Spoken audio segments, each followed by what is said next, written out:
Good morning. Okay, we are continuing, those who have been here before. We're making our way through our discussion on are we permitted to use an electric car on Shabbat? And if we're coming to Shabbat, what is the preferred means of getting to synagogue on Shabbat? Is it Walking. walking? Is it riding a bike? Is it Uber? Is it electric car? Is it plug-in hybrid? Is it non-plug-in hybrid?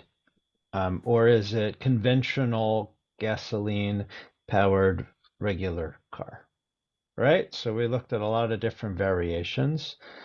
And we looked at the accepted position, which in the two accepted positions was the more lenient one that said, yes, driving an electric car on Shabbat is the preferred way.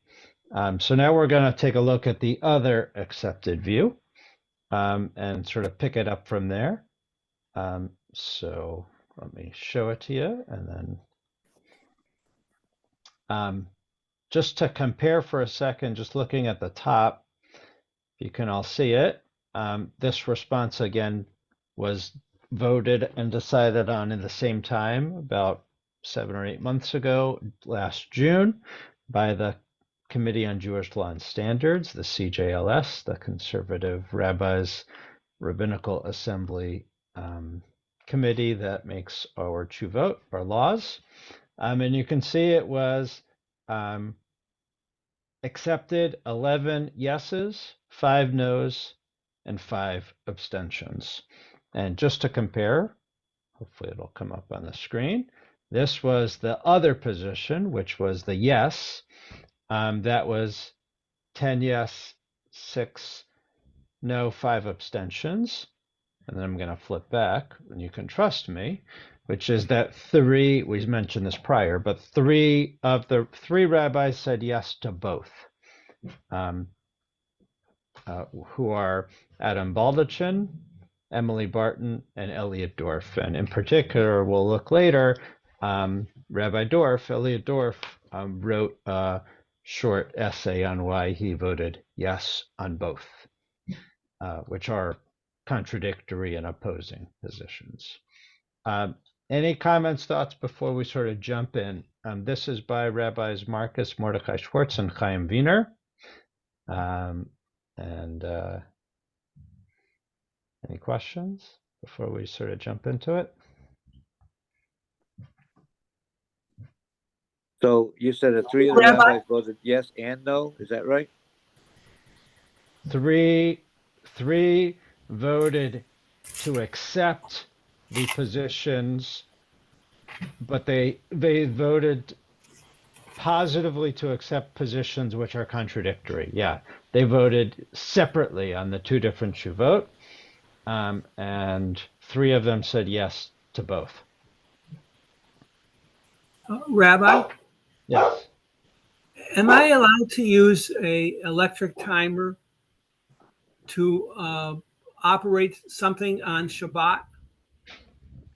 That's a good. We're actually going to get there when we make our way through this tshuva, and it refers to a tshuva from 10 years ago by Rabbi Danny Nevins, who's actually on one of the members of this committee. He voted no on this one. The former dean of the rabbinical school at JTS. He was a rabbi in Detroit prior to that, and now he's a day school director.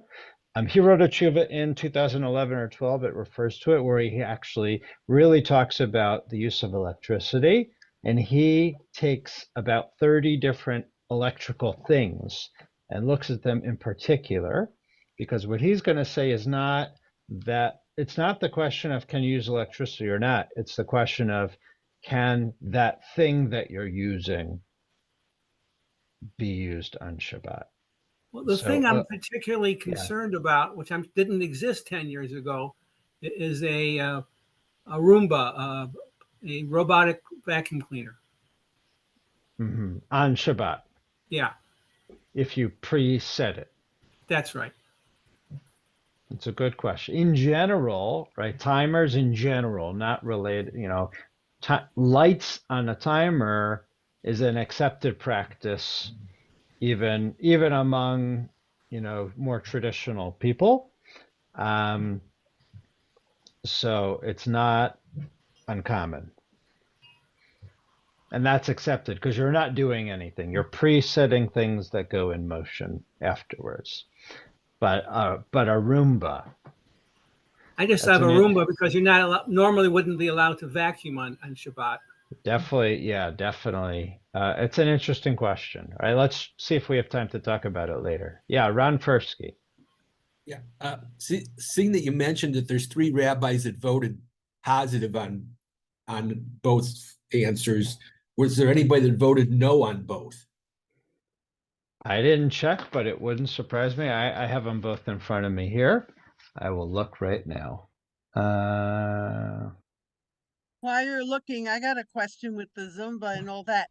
With when they're going to talk about robots that are going to help people in the house, Mm-hmm. in other words, they're helping, say, senior citizens or handicapped people. Will Mm-hmm. that be allowed because you're talking to someone? You're actually, they're almost. Ah, right. So you're communicating with a robot. Yeah, Well, I don't. It's a good question. they ought to start talking about it now, so that Yeah, yeah. By the way, I looked. It looks like no, that people who voted no, now abstaining is a different thing, but people who voted no only voted no on for one of the tshuvot. There was someone. Everyone voted either yes or abstained. At least on one of them. Any other opening thoughts before we sort of jump in?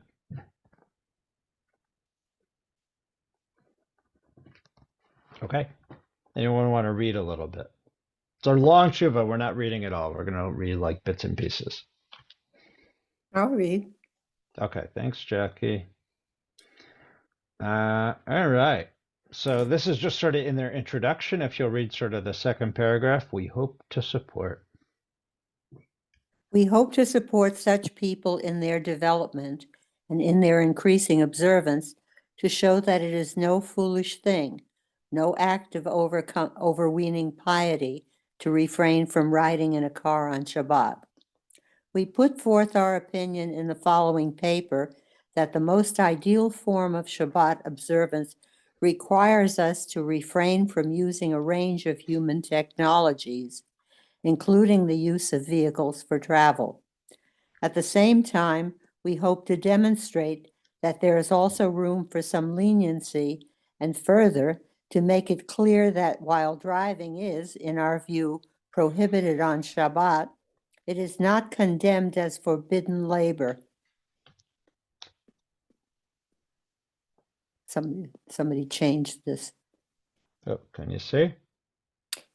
Yeah. At the same time, we hope to demonstrate that there is also room for some leniency, and further to make it clear that while driving is, in our view, prohibited on Shabbat, it is not condemned as forbidden labor, malacha, of the highest order. Instead, we view driving as a failure to fully rest, shavut, on Shabbat. In short, we hope to support anyone who desires to increase their Shabbat observance and to help people grow toward a more devoted and tranquil vision of Shabbat. And if you'll just read the next sentence. We also hope the members of our communities will not hear our opinion as overly judgmental of their current Shabbat observance. Okay, I just right. wanted to say that Yeah. there was a period of time where I was driving to Chabad in Solon. Yeah. And one Shabbat morning, I got on the freeway. I said, "No, this isn't Shabbat," and I've never gone again to Solon to Chabad. But I still drive. Right. I mean, this is the question that they're asking, and they don't want to. These rabbis don't want to come down as feeling judgmental. A realization that the majority of conservative Jews and most that are, synagogue goers and affiliated, and Judaism is their heart and Shabbat is an important thing of their life, right? Do still drive to shul on Shabbat, right? So it's this paradox, and they're going to speak more about it, right? That that members of conservative synagogues who are strong, passionate, active Jews, that Shabbat is a really significant part of their lives, right? And communities are part of their lives, drive on Shabbat when it's a question, and when, right, they're going to come to this answer. I already told you the answer is, right, we would, driving is a no, right? And does an electric car make it a little less of a no, right? That's what they're going to try to tease out a little bit more. Right, and then they write this one line. One of our major aims is to support and include the more observant members of our community, a group that ironically sometimes feels marginalized and excluded within the conservative movement, community, and congregations. Right, so the question is, who are they talking to? Right, we see our opinion as both progressive and traditional, like the Jews we hope to support. All right, comments, thoughts. This was their part of a long intro. Yeah, Eric. Okay, this actually, my history, grew up in Cleveland Heights, and we drove to Temple on the Heights and all that. 2 doors down was an Orthodox family, and they were, okay. So as I grew up, my understanding is that we drive and they don't. And then I moved to Silver Spring, Maryland, and joined a congregation where conservative Jews kept strict kosher. Conservative Jews do not drive. Conservative Jews, all these things. We know people who they bought the houses they bought because they could walk to the shul. And in fact, the shul I belong to in DC doesn't have a parking lot. So, because it's in By DC. the way, even a few B'nai Shern members have done the same, have moved specifically to places. When I found out about that, that was news to me. I didn't realize that there were conservative Jews who do all those things. Now, of course, I know much better, but that was sort of a transformation for me to realize those things. Now it's a major part of my being. But anyway, I thought I'd mention that.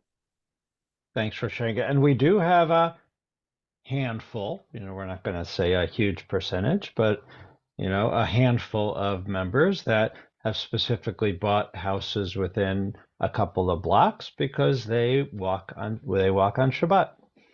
And that's their practice. Yeah, Sherry? The concept of Shavut, I would find it much more restful to get in the car and drive 5 minutes than to walk a mile and a half each way to Temple. Yeah, that's another, right. We're going to try this.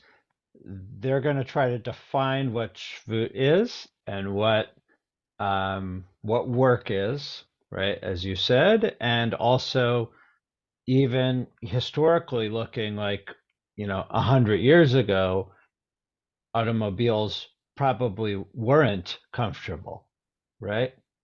The first set of automobiles were not comfortable. It wasn't quiet, right? So that's another question. That they You also had to crank them to start them. Yeah. Oh, yeah. Exactly. Yeah. Very, very different type of operation. Actually, there were electric cars 100 years ago. They actually talk about that in this tshuva, is that the electric car is older. Yeah. Yeah. Electric cars existed in the 19th century. And also, since you use the word older, what about the people? When we're dealing with older people, 100%, who are not going to be taking long hikes to get to shul. Yep, 100%. Yeah. So just to show you, this is a very thorough tshuva. After that long introduction, they give an entire table of contents to go through this tshuva, just to show you sort of what they do. After the table of contents, then they have a long summary. Interestingly, they start with a summary where they say right here up front, number 1. Jack, you want to read number 1? Driving on Shabbat is prohibited. whatever the power source. Throughout its history, the conservative movement's institutions have considered driving an automobile on Shabbat for mere volitional recreational purposes, such as driving to visit friends or go to a party or a museum or the beach, etc., as prohibited to all Jews as a desecration of Shabbat. This remains so, regardless of its manner of propulsion. Conservative movement rulings have consistently held that a Jew may only drive on Shabbat to protect human life, health, or safety, or perform certain greatly important mitzvot. Okay, they're pretty clear here, right in their opening summary. Driving on Shabbat is prohibited regardless of power source, right? Doesn't matter the means of propulsion, meaning electric, hybrid, go down the list, right? Right? Conventional gas? No. But then they're going to qualify it with the number 2. Go ahead, Jackie. Operating an electric vehicle is not a malacha, it is a shavut. We define shavut as a positive commandment of the Torah, mitzvot aseh, as well as a rabbinic prohibition, tzur d'Rabbanan. One who violates a shavut-level prohibition on Shabbat has both failed to live up to the Torah's commandment to rest on Shabbat, as well as actively desecrating Shabbat on a rabbinic level. However, they have not defied a thou shalt not, they have defied a thou shalt not commandment of the Torah. This understanding means that, in our opinion, driving an electric vehicle is considered a lesser violation of Shabbat than performance of actual melacha. Okay. Does anyone understand what number 2 means? Right? We just said number 1, you cannot drive a car on Shabbat. And now they say operating an electric vehicle is not a melacha. We haven't really defined it yet. We're going to define it later, but melacha is work, right? That is what the Torah says you're not allowed to do on Shabbat. So what is number 2 saying? Of course, we're reading the summary without looking at what it says later, but do you understand that there is a, yeah, go ahead, Sheila, or whoever said that. It's better to do that than not to come to shul. In other words, they're compromising. Okay, yeah, I want to even take it on a more basic level, that there are levels of Shabbat observance, and that following the Torah's, right, you're not breaking a thing that the Torah says not to do, right? If the Torah says don't murder, the Torah says don't light a fire, the Torah says, right, there are certain things the Torah says not to do, right? Driving an electric car doesn't break any of those. So you haven't broken a negative Torah commandment. My recollection of what the Torah says is not that you should not work, but you should not work at your jobs. Am I wrong there? You are, yeah, it says melacha. The melacha does not mean work at your job. We're going to define it later. Yeah. But the Torah doesn't command us. Because I work at my job. But I don't think the Torah commands us to go to services on Shabbat. Actually, prayer was a different thing back then. Correct. Yeah. So what I just wanted to say is there's a different level between 2 things. One is in avoiding a negative commandment as opposed to doing a positive commandment. And the rabbis obviously don't want you to those negative commandments stay away from. And number 2 is this idea of a Torah commandment versus a rabbinic commandment. When we lived in a system of rabbinic punishments and Torah punishments and stuff, that actually was significant. If you broke a Torah law, you were in big trouble. If you broke a rabbinic law, there was less of an idea of punishment. So, in a time, and we don't obviously live in a time where we're quote unquote punished for transgressing, the stakes were much higher for breaking a malacha. right? You know, you could have actually been to be killed when you broke Shabbat. They did that in the Torah. It talks about it, right? Somebody broke Shabbat and they stoned the person, but that was breaking a do not do. Yeah, Bob, Lisa, gotta unmute. No, you gotta unmute. I put it on because the phone was ringing. I am not Shomer Shabbos, never was, probably never will be. By driving to shul, that's the period of time that I am Shomer Shabbos. And my way of building a fence around Shabbos observance is to go to Yeah. shul. Beautiful. If I stay home, I'm going to turn Yeah. on lights. I'm going to go take out Yeah. the trash. I'm going to do Yeah. all kinds of things that I shouldn't do. And my protection is by driving to shul. Beautiful. Yeah. Beautiful. Okay, we're going to sort of get there. That's what 3 and 4 is going to, and really 4, that when we get there, is going to get to. Judy? Yeah, I'm wondering if that's the justification that they use at Taylor Road Synagogue, which was Orthodox, and it was clear, people parked across the street at Berkowitz. Yeah, or it was just, we're not going to tell you how to get there. You make your own personal choices, whether it's preferred or not.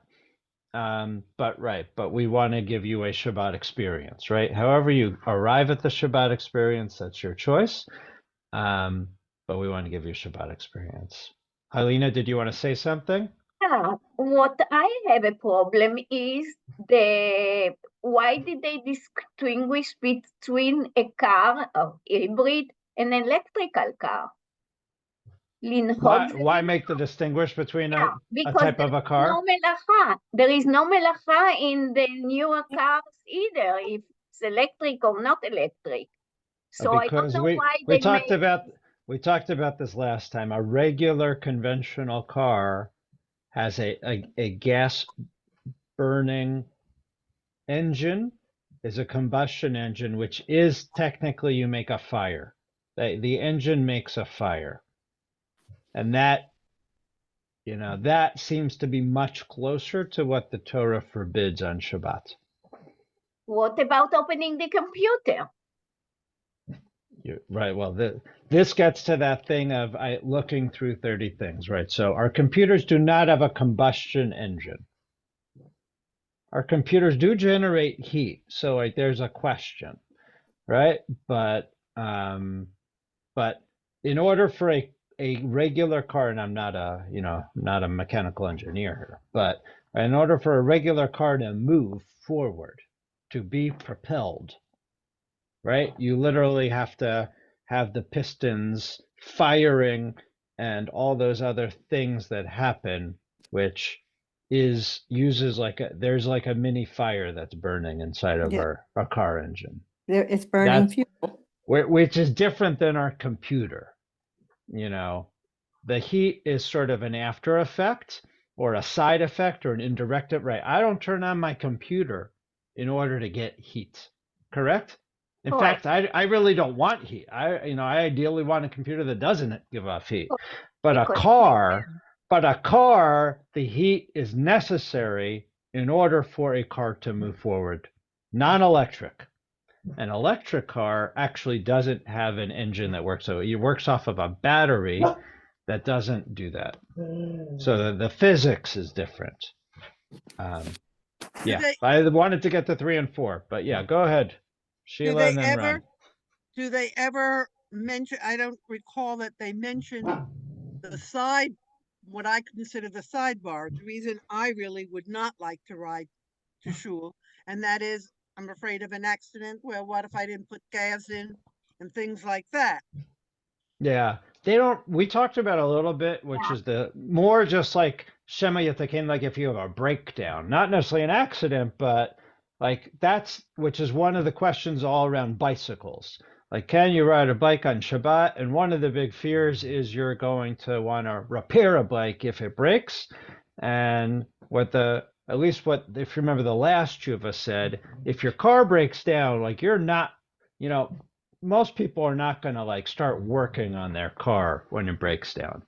You're going to find another way to go, or you're going to wait for, you know, AAA to come and pick it up.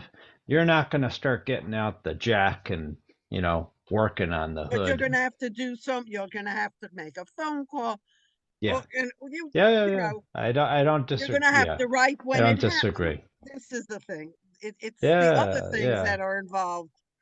Right. Well, and the question is, and this is again, this is very, very picky, like at what point would you just potentially lock the door and leave the car there, right? And find a way to get home or find a way to get to shul and let it be. Ron, and then I want to get to number 4.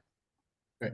I'm no authority on this, but I know in the Orthodox world, their way of using hot water is to pour it into a second glass and then pour it into to what they're going to drink from, so that it's not cooking. But what I was thinking of, but I'm also not a car expert, but you turn the key, well, at least in the old days, you turn the key. Now you push a button, but or whatever, but you turn the key, which makes the battery start the fire. I'm thinking it's the same. You're removed from it. You're not actually doing it. Does that have any impact at all, or am I just crazy? You know, this thing which we're going to look at later, which is sricha gufa. You know what's going to happen, right? Like that.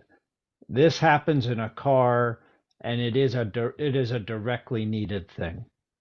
So regardless if you're literally lighting the fire, if you're like sparking an alternator, or you know, whatever's happening there, that this is a necessary thing that happens. I want to go to number 4. Jackie, can you read number 4? Okay, yeah. We encourage our more observant constituents to view driving to synagogue on Shabbat by other less observant Jews as an act of Jewish religious loyalty, despite its prohibition. The 1950 Jewish Law Committee paper entitled "A Responsum on the Sabbath" Sabbath this is the one that allowed for driving. Yeah, go ahead. By Rabbis Morris Adler, Jacob Agus, and Theodore Friedman encouraged construing the decision of a very large percentage of North American Jews to drive to the synagogue on the Sabbath as an expression of Jewish faith and loyalty, rather than as a wanton violation of Jewish law. Our understanding of that paper is that it was an attempt to revitalize the practice of Shabbat amongst Jews in the United States and Canada by stimulating the creation and development of Shabbat observant communities. The paper's authors hope to encourage more Jews to come to the synagogue on Shabbat with the ultimate goal of greater Shabbat observance. We do not understand it as representing a blanket rabbinic dispensation observance. We do not understand it as representing a blanket rabbinic dispensation for any Jew to drive on Shabbat. We support the intent.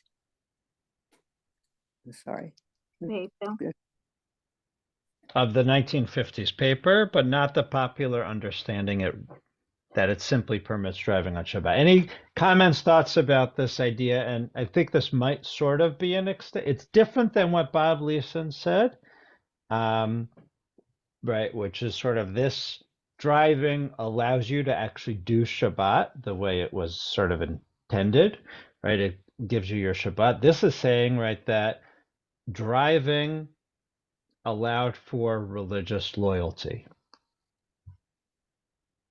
It enabled them to come. Yeah, it strengthens religious loyalty. And community. And community, right? And go down the list. Yeah, Eric, you want to say something? No, I think if you look at the very last several words there, there's a difference between driving on Shabbat to shul and driving on Shabbat generically. to a ball game. I Yeah, believe in and the and last. that's what number 3 is, which we sort of skipped. Yeah. It looks like the last sentence that simply permits driving on Shabbat blanket. I Hmm. think they're trying to make a distinction. Right. That's Yes, that's what I'm trying to No, 100%. say. it also does in number 5.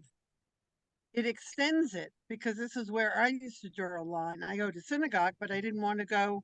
Right. And I here it wouldn't go actually to I wouldn't says, go to dinner in someone's house unless there was a service attached to it. right. So here, right, this Because is this that is Taylor, this is for Judy, the Taylor Road question. We see no problem with any of our conservative rabbis actively encouraging Jews to come to participate in services on Shabbat, even if they know that this means that they will come by car or public transportation. Right? So, right, conservative rabbis shouldn't shy away from pushing people or inviting people or whatever, encouraging people to come, even if it means, driving to synagogue. Just again, we're still on the summary level, but now they're going to say, how do you get there? Jackie, you want to read number 6?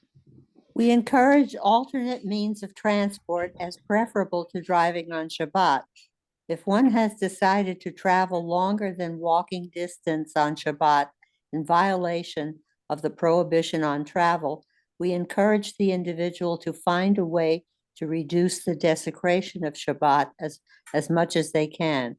It is preferable to ride a bicycle, use public transport, or use a ride-sharing service to get to the synagogue on Shabbat than to arrive by operating an automobile oneself. Okay, so this number is going 1 to be is, very yeah. interesting with Menorah Park, whatever it's called now, King David. In other words, since those are Orthodox people, are they going to be willing to take people to shul I've on heard Shabbat? yes. I have heard yes. Otherwise, I Yeah. won't have anybody left in the Yeah, place. no, I've heard that they are gonna offer that and supposedly offer it more than that was offered by Menorah Park in the last couple of years. That would be nice. Yep, that was a pledge that was given. Hopefully it holds. But they held services on the premises too. That also, yes. Right. I mean that's the other answer, again, right? The other answer to some of this stuff is, and that's where Stiblach came, little, Little shuls or little congregation. services, right? Like you couldn't, right? If you couldn't drive, but there were a lot of people that lived nearby or not as mobile people, right? It's starting to have services closer to where people live. And I remember when I was in rabbinical school, I forget who it was, but there was a retired professor that no longer could leave his building. He was pretty immobile. So I know several students would go to his apartment on Shabbos and do Friday night services in his apartment so he could have a minyan. They did that with Professor with Finkelstein. Right. So I know the same thing happened even in my time. Right. Even in my time it happened. Yeah. So right, that's sort of the other option or way to go. But again, is that doesn't do anything for the community. That does something correct for that person. For that individual, But it 100%. doesn't, Yeah. and you're performing another mitzvah by helping him keep Yep. Shabbos, but you don't have the kahila, you don't have the community. Yeah. Yeah. So just sort of to take you through this tshuva, right? They gave you their intro. They gave you like the summary. This is what they're holding, right? They said driving on Shabbat is a no. Using an electrical vehicle is better because you're not breaking as many things, right? This is what it said, right? You're not breaking a Torah's rule of no, right? You're breaking rabbinic level and potentially this idea of shvut, of spirit of Shabbat or resting. Now they're going to give you a whole outline. These are all the things that they're going to go through, defining shvut, defining milacha, right? Which we're going to have, I don't think might need more than 22 minutes to do. Defining oneg Shabbat, asking others to do something for you, right? Can you ask a non-Jew to drive for you? and then what to do. They actually do, in the end, provide their hierarchy. You know, they provide what their ideal is with their conclusion. So, let me go take a look here.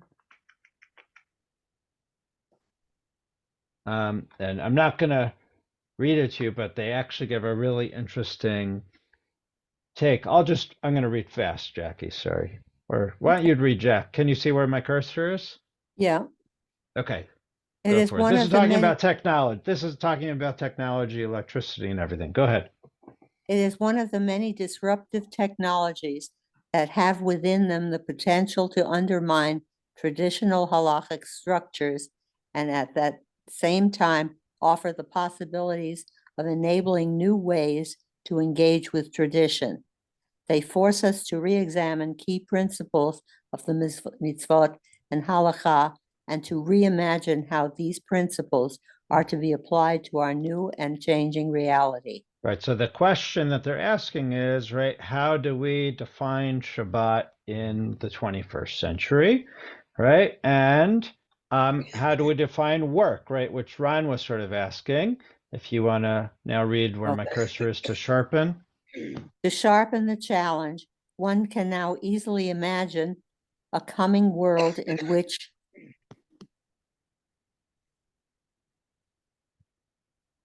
Do you see people? Oh.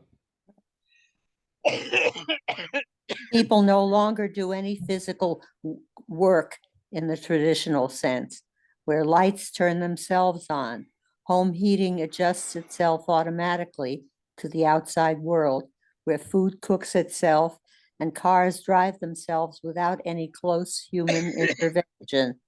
What is the meaning of a day of rest in a world in which an increasing number of people no longer perform physical work? I'm going to stop you here. I'm going to stop you, right? So now is the question, like this is almost what we started with when Nelson asked, right? I have a vacuum, right, that I can set on a timer that can vacuum on Saturday afternoon, right? So, right, this might be one of those questions of Shvut, which is both spirit of Shabbat, and does that take away from my ability to rest, or does it increase, right? Does seeing all the dirt on my floor, do I feel better? Do I feel more Shabbos-stick with all the dirt on my floor, or I feel less Shabbos-stick when a remote a preset vacuum cleaner is going to make its way through the room? Right? It's an interesting question. So Maimonides actually sort of tries to define work 1,000 years ago. And that's sort of what's here. And he says that rest falls equally on every person. So it's really, it doesn't matter, like if you have a job that's now automated, it's not about the type of job you have, but it's sort of general work. I know I sort of said that really fast. So I'm going to jump around, if that's okay, a little bit. We're talking about the power of Shabbat, and this is the most important thing, which is they're going to look at, I'm sorry, it's a good tshuva. They write some really good things about Shabbat and what Shabbat is about, but we're going to get to this idea of, these are the three questions of what's problematic with driving and electricity. Is it a milacha, right? This is for you, Ron Fursky. The prohibition of doing any work. And what does work mean? That's question number one. Question two is shvut, which is resting. Are we actually resting? And question three is oneg Shabbat. Are we getting pleasure? Right? Those are the three keys to Shabbat. Not working, resting, getting pleasure. You don't get pleasure vacuuming. Definitely don't get pleasure vacuum. Do you get pleasure watching your Roomba vacuum? Right? But if you were to watch a Shabbos movie, something Jewish content, that's resting. Right. That's That's Shabbat. another one of these whole things. Right. Yeah. Right. And that's where the definition of electricity and melacha is important, right? You didn't define melacha yet, right? You talked about 2 and 3, right? So for you, for you, you're proposing that watching a refreshing, positive, fun movie is rest and is delight, right? So then the question is it this? That's the question, right? We didn't define it yet, according to this tshuva. But that's going to be personal anyway. It's going to be personal, right? It's Which we going to read be a lot personal. if you remember in the last tshuva, right? It was their answer was it's subjective, if you remember. Right? But here, sorry, if we go back to Maimonides for a second, right? He says, right, it's sort of a general thing, right? That it's not as subjective as you might think. Okay, so the question is what work is forbidden on Shabbat? How many categories of work are there that are forbidden on Shabbat? 39. I saw somebody lip sync that one. There are 39 categories of work according to the Mishnah. And the rabbis actually expand it even more. And there's this question of what this word melacha means. And I'm going to give you the definition from, here we go. We're on page, if you're looking, we're on page 11, right? What is work? Okay. Jackie, I guess you're my reader still. Skilled labor. Okay. This divides into 2 categories. The work must be done as craftsmen would do it. If the work is done in an unusual or subpar way, then the worker has escaped full liability, and this act is a shavut and not a malacha. We will discuss this in more detail in the next section. Work must be done with intent to qualify as malacha. If one does a malacha without intent, so long as a reasonable person would say that the act one took would not inevitably result in an enduring consequence, the act is permitted. It is not even a shavut. The Bavli records a dispute between Rabbi Yehuda and Rabbi Shimon about whether the intent must be to perform the act for general purpose. The act is done. Can we move? Or for any other or for purpose. any other purpose, unusual purpose to qualify as melacha. For Okay, example, we're going to pause you here. Okay. Oh, you can read the example. It might help. Yeah. For example, according to Rabbi Shimon, one who digs a hole on Shabbat only because they need its dirt has violated a shavut prohibition rather than a malacha. Okay. Yeah, it's okay. Yeah, we're going to pause here for a second. So another definite, I don't know if you caught the definitions of malacha, but here's another definition of malacha, which is on the second sentence here. Any work which results in physical change and reaches its enduring form, its permanent form, on Shabbat is considered a malacha. Right? So any work you do that changes something physically and it reaches some other form, some transformed form, is considered melacha. Is that how doctors get to work on Shabbat? And my granddaughter, I think she said that instead of using the computer to take notes on Shabbat, she had to write by hand. All right, do something different. That's this thing which is shinui right here.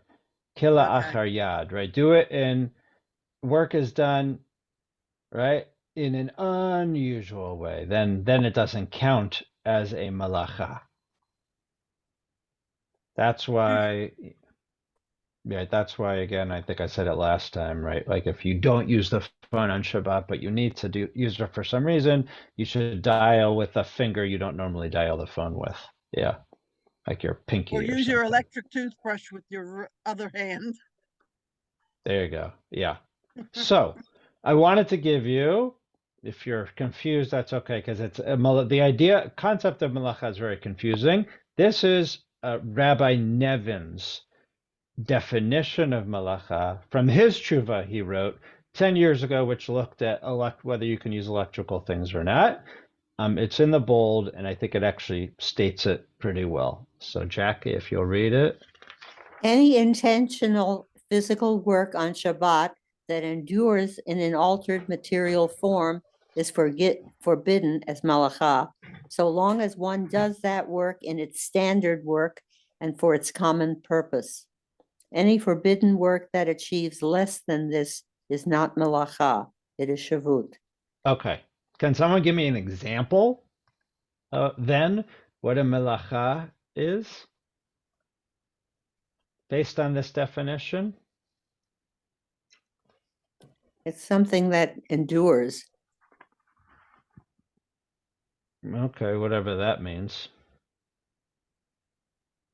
Well, I know there's I don't know where it is. It's somewhere in the Gemara about pulling a chair or something in the dirt. And Pulling a chair in the dirt and leaving. You're making a and you're trough with it, making. but it doesn't count. It doesn't count as malacha because your intention wasn't to make the Yeah, that's the groove Einat and- Sricha Gufa, and that's why it's a shvut. Yeah. Yeah, or that's like, as you know, a crazier example of that is playing marbles in the sand. Right? If you're flicking marbles in the sand, you're leaving a pathway, although I don't know how enduring those sand things are. Okay, what's another example? How about if you write something? If you write with ink on paper, is that enduring? Did it change the state of the paper? Yes. Yeah. Right? I think the ruling is you can write one letter but not two. Yeah, getting Semantics. yeah. Either you write or you don't write. What if I tear the paper? Has that changed its state in an enduring way? Yes. Yes. Right. So right, that's why is it okay to put a sticker on something? We do. You know, right? We do if you That's how come they to the do it in synagogue, Hebrew school. when you come to the synagogue and you say you want a name recited for Yortzeit, right? This is our understanding at B'nai Yeshurun of Shabbat practice. Putting one of those yellow dots is not enduring.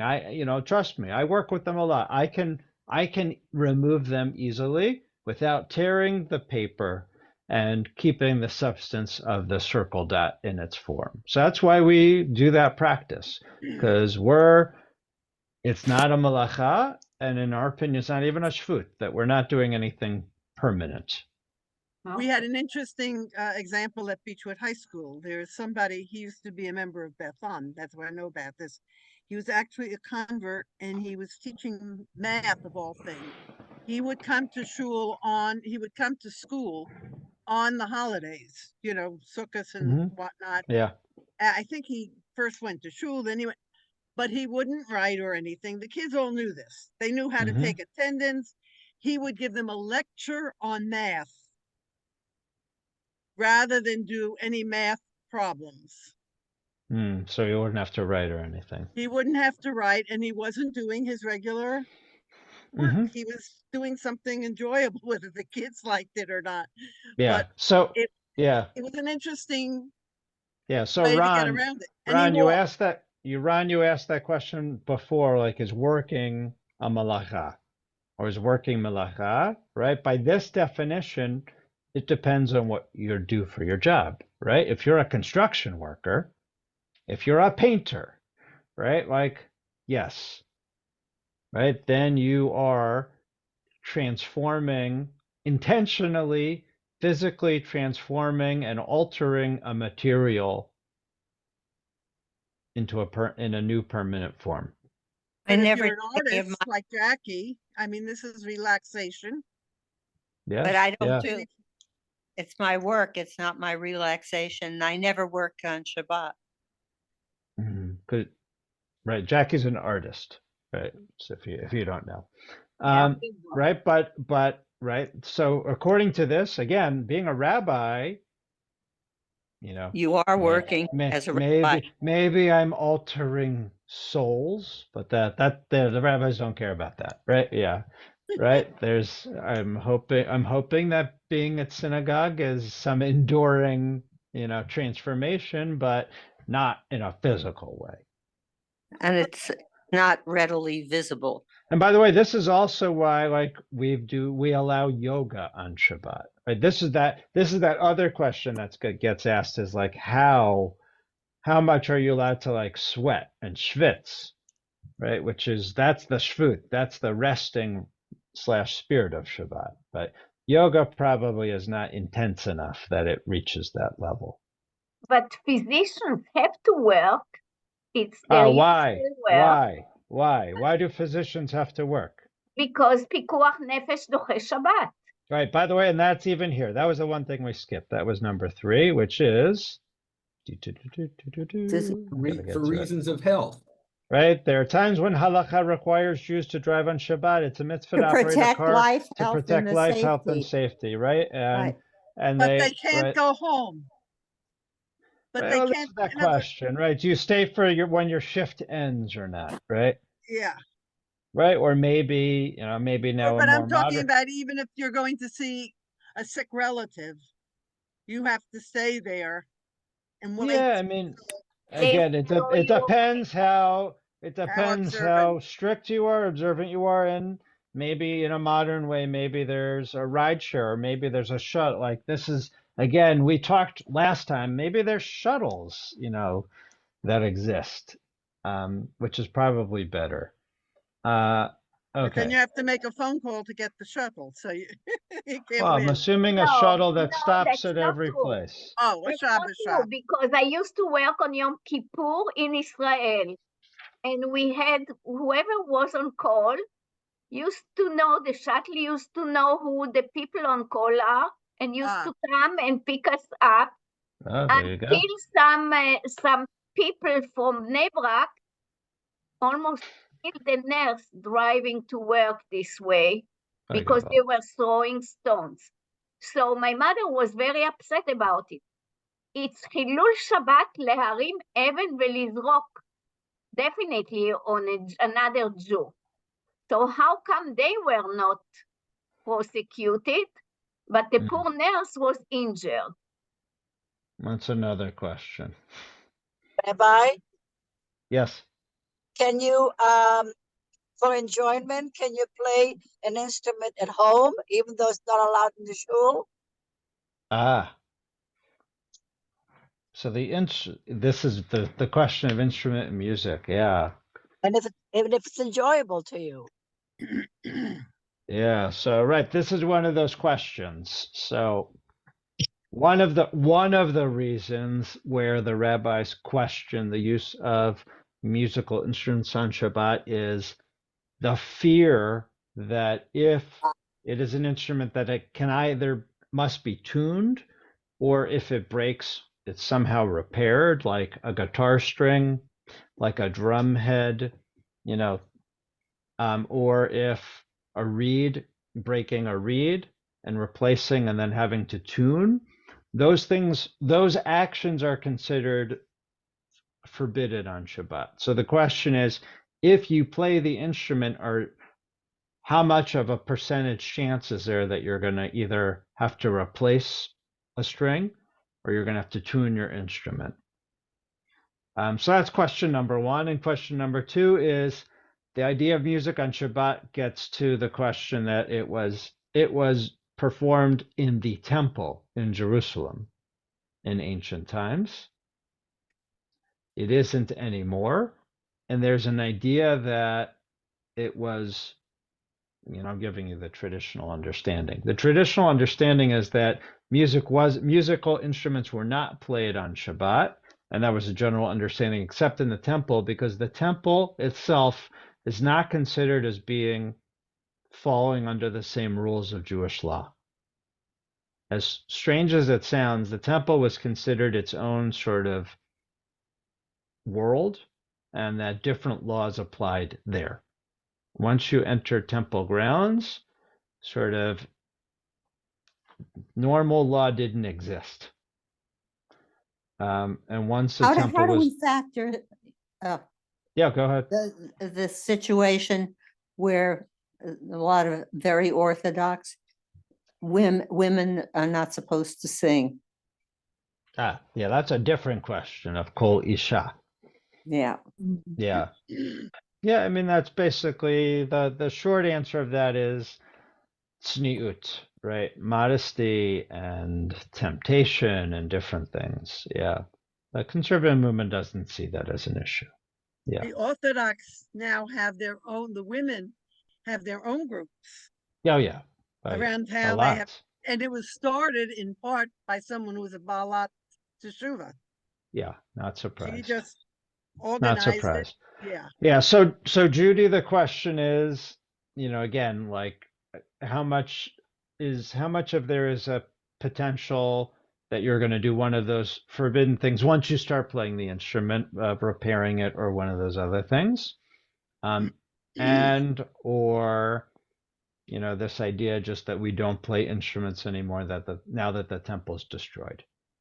I do know many congregants who either play instruments or listen to music and it's their Shabbat, like that gives them Shabbat. So I'm not gonna, I think this is one of those, like, it's subjective and you have to make your own decisions. It is traditional not to. How about that? I know we're at time, but I wanted to do one more piece before we call it a day. I guess we're going to do, this is half of this tshuva.